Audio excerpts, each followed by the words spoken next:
Ben, you have more questions coming in the chat. I'm trying to get them to raise their hands, but they're a little shy. But I want you to meet, I don't know if you've met Natalia before, but we love Natty, and she always has very good questions. I remember Yeah. Natalia.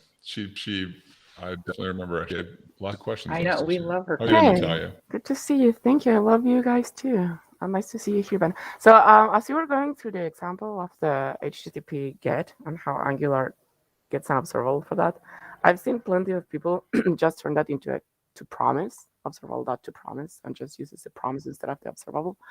And I was just saying, I don't really mind.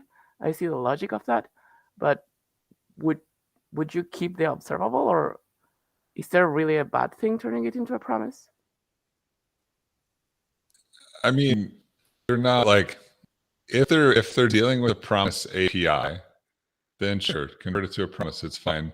If they're not, if they're just doing it to consume it, that's a little weird. Like it's some extra code to call when you could just call subscribe and just ignore the subscription. It'd be the same exact thing.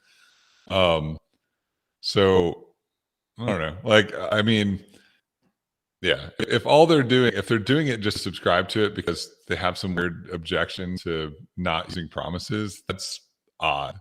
If they're doing it because they want to use it with async await or some promise-based API, then great, fine. That's fine. Yeah, I've got no problems with it.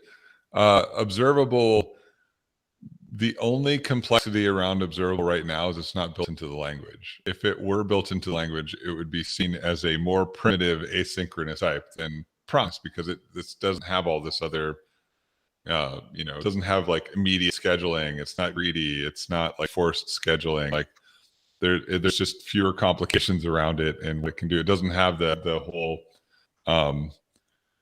promise unwrapping or auto wrapping features built into it. So that's what I was wondering next, as you were talking about the TC39 observable proposal. I've seen it run before, and it's always brought up somehow in the Angular Nation conversations by Sander. But the thing is that I wouldn't know how to help get it approved or get it moving. I just know it's there and it's sitting, and I've liked the GitHub issues that are talking about it. But is there really anything else that we can do? Like, what are the action items? I mean, you can continue to file issues and be like, hey, we still need this. We still want this. Like, just keep the repository active. Because those repositories are still monitored by members of the TC39, even if they're relatively inactive. You can also reach out to people like Little Dan. He's a really good guy. He lives there in Europe. He's on the TC39. Really smart guy, really nice guy. It's at Little Dan. And Dan he's somebody that if you're like, hey, I was wondering about this proposal, I believe that JavaScript needs it and whatever, he'll talk to you about it. He'll remember it. He'll bring it up at the TC39. The biggest thing is that it needs a champion, and that champion probably should be someone that's a member or belongs to a company that is a member company, because of how these committees work and just the ECMA and all that.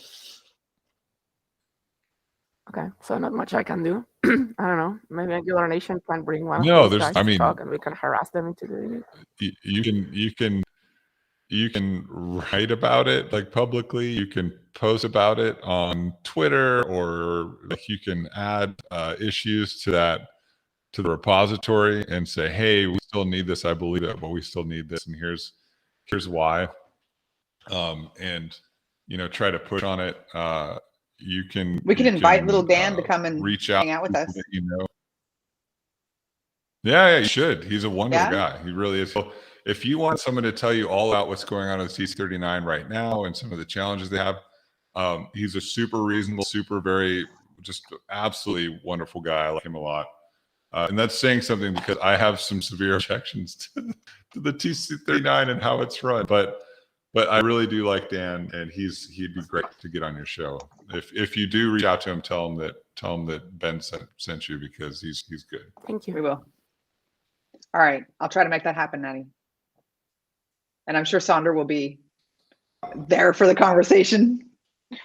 Oh, okay, Ken has a question. Great question as always, Natty.